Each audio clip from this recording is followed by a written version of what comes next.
move up. It'd be futile for me to try to communicate 4, 5, 6 dimensions to us to get together without having more mathematical tools. But what we can do is we can go the other way, and it may stretch our horizons here a little bit. You and I are three-dimensional beings. Let's imagine a two-dimensional world. That would be like a large tabletop or a large flat plane. Now, let's imagine that two-dimensional world populated by two-dimensional people. You and I could come along and poke our finger through the plane of their existence. And what would they see? They would see a circle. They'd only see that which they could relate to in their universe. But if we as a three-dimensional being are putting our finger through that two-dimensional universe to the two-dimensional people in the two-dimensional universe, they would simply see a circle. Well, in fact, let's imagine that a ball fell through that two-dimensional universe. To the two-dimensional observer in that two-dimensional universe, he'd see from nothing to a point. It'd grow to a large circle, and then it would shrink back to a point and disappear. He wouldn't be able to relate to what happened because he doesn't have the insight of that third dimension. You with me so far? Now, if you had some other kind of a shape, say a tumbling cube, it also would go through and it would take odd shapes as it passed through and then disappear. So one of the problems we have, suppose you and I are going to try to communicate a three-dimensional object to that two-dimensional world. How would we go about it? Well, there's a couple of ways. One would be to do what an architect would call projection. For example, if we had a cube, we could, in effect, shine a light that would give you a profile of that in 2 dimensions. And you discover very quickly that that works, but it's not too useful in letting the two-dimensional person understand a three-dimensional cube. So there's another way you could do it. You could take a three-dimensional cube and you could unravel it. You could take it and just unfold it and lay it out, and that would be a way to communicate to this two-dimensional person what this three-dimensional cube is like. But you'd quickly discover as you tried to do that, his understanding is likely to be incomplete. You say, Chuck, what's all this got to do with anything? Well, let's talk about a 4-dimensional cube. That's called in mathematics a Hinton cube, and there are such things. The only place I know of it, it's called a tesseract. That's an unraveled Hinton cube. This is a 4-dimensional cube unraveled into 3 dimensions. You say, gee, what good is that? There's only one place I know of where this has actually been used constructively. And amazingly enough, it was by Salvador Dali. I never realized what a sophisticated mathematician he was, but in his Corpus Christi painting, he actually has Christ on a 4-dimensional cube as a cross, implying his mastery over time as well as space. And I imagine there's probably not one observer in 100 that really understands the sophistication that Salvador Dali was demonstrating by this piece of abstract art. But that's a Hinton cube or a tesseract, and but anyway, let's get back to hyperspaces then. The main point I want to get across, you and I live in 3 spatial dimensions, and that time is a physical property. That's very important to us in our ministry because we know that the Bible is an integrated message, 66 books penned by 40 guys over thousands of years, and yet it's integrated, and not just thematically. The very design of the text itself evidences integration. But what's mysterious about that integration also implies that the origin of that message is from outside the dimensionality of time because of the nature of its structure, its use of writing history before it happens and so forth. So that's very important. Now, in particle physics, they talk about 10-dimensional strings as the nature of our universe. What fascinates me about that is that that's exactly what 2 Hebrew scholars back in the 12th century, predicted just from their study of Genesis 1, is that we live in 10 dimensions, 4 dimensions are knowable, and 6 are not knowable, to use their jargon.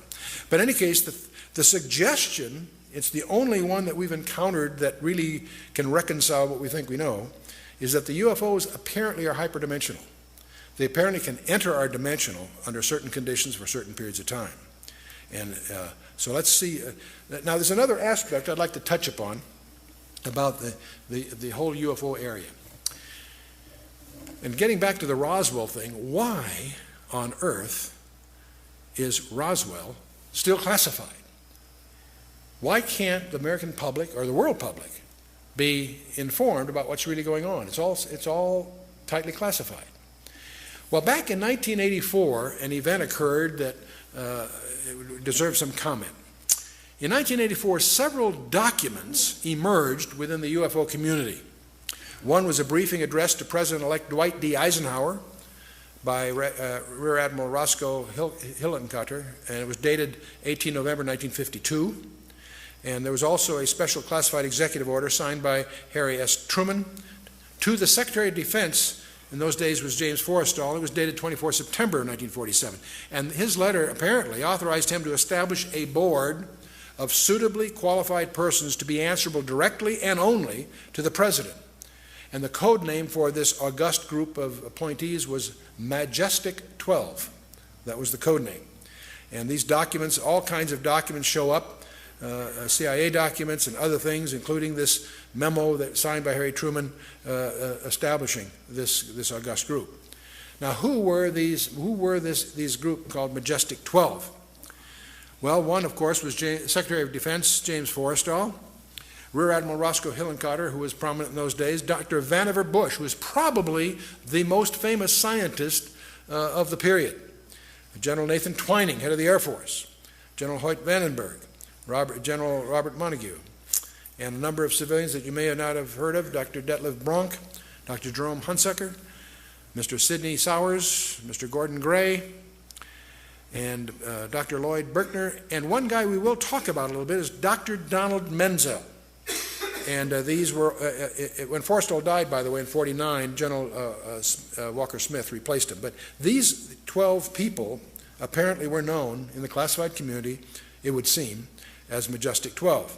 Well, these are interesting people. You see, of these 12 people, there was Secretary of Defense, of course.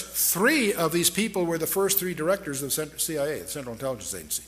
Actually, the Director of Central Intelligence, that was the successor to the Office of Strategic Services, the OSS, which later became the CIA.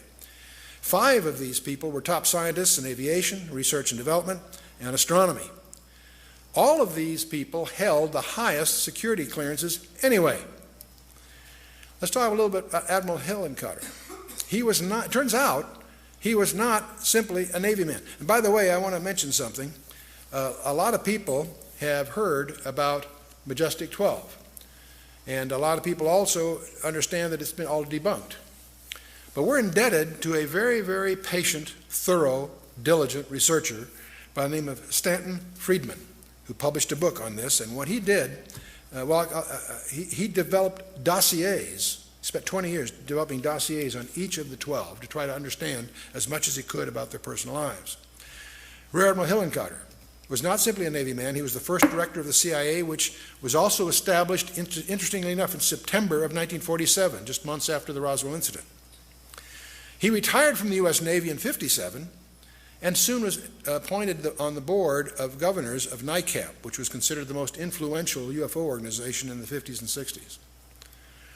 Dr. Vanver Bush, this is a name you probably heard. He's a world-renowned research scientist. He was the head of MIT between the 2 world wars and head of the Office of Scientific Research and Development.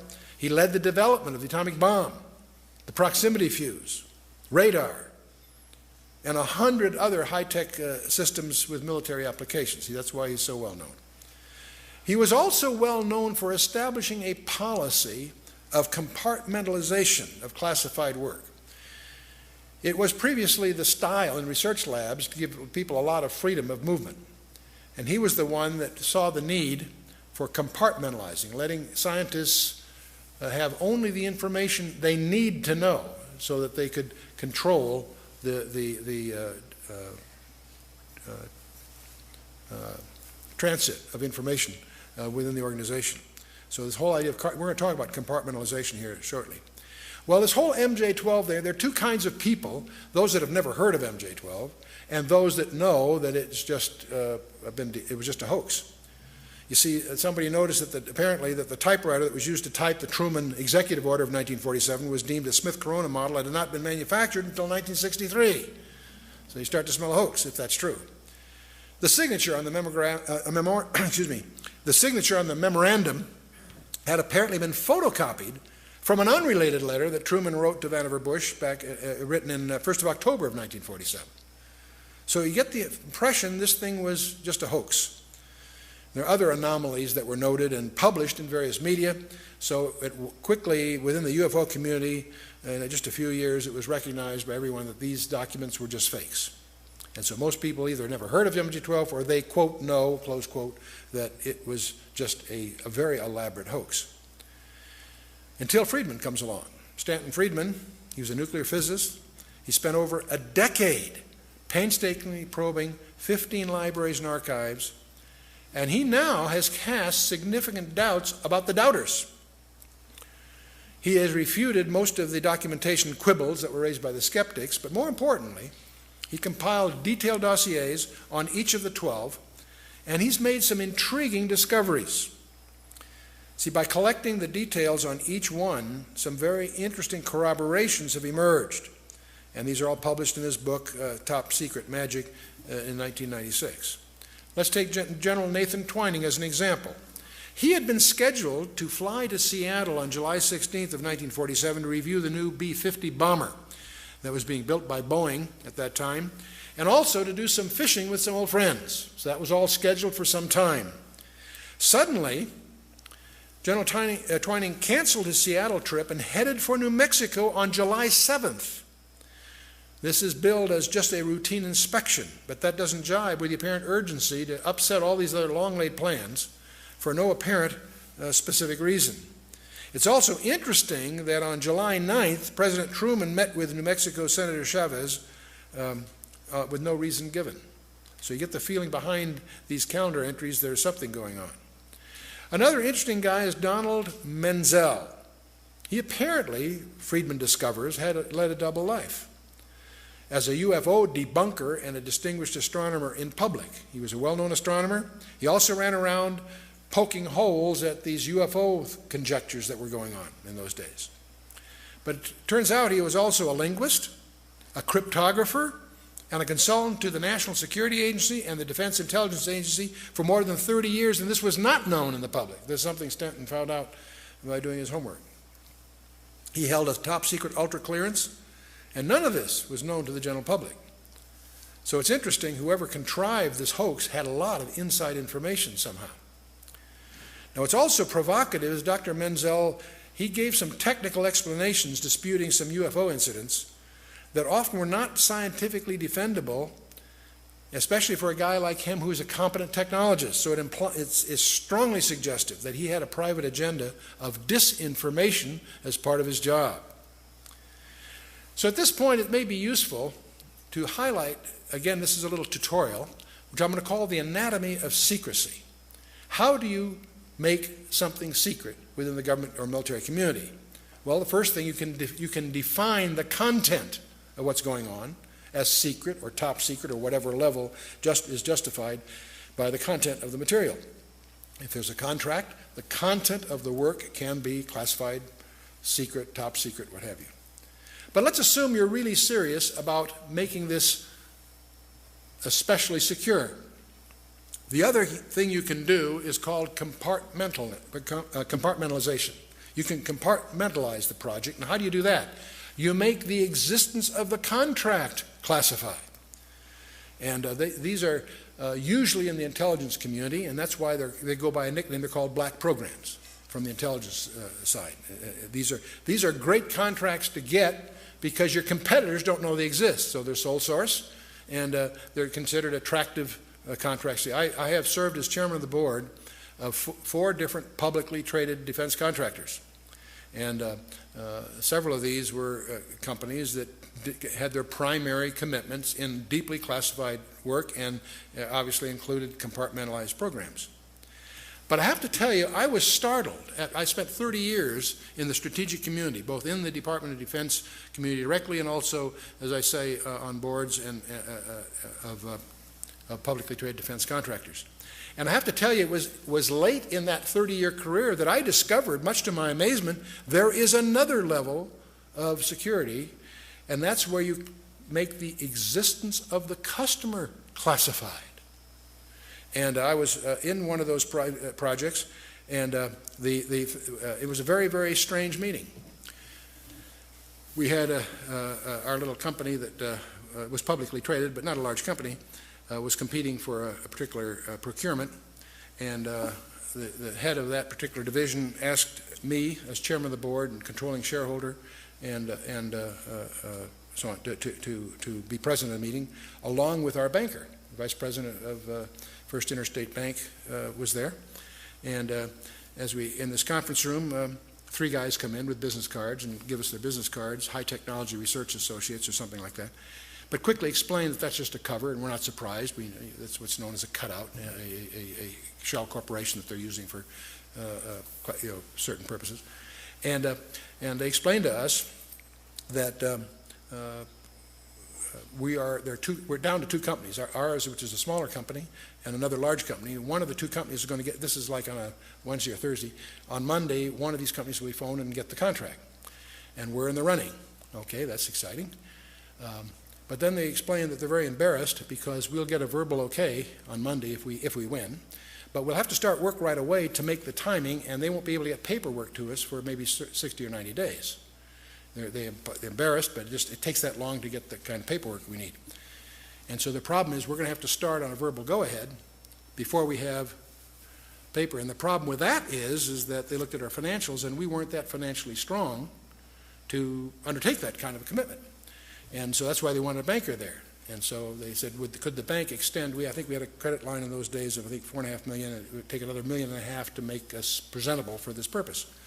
And so they asked the bank if the bank could increase our credit line for $1.5 million. The banker very naturally said, "You don't tell us who you are, and you won't tell us what it's all about." The answer is no.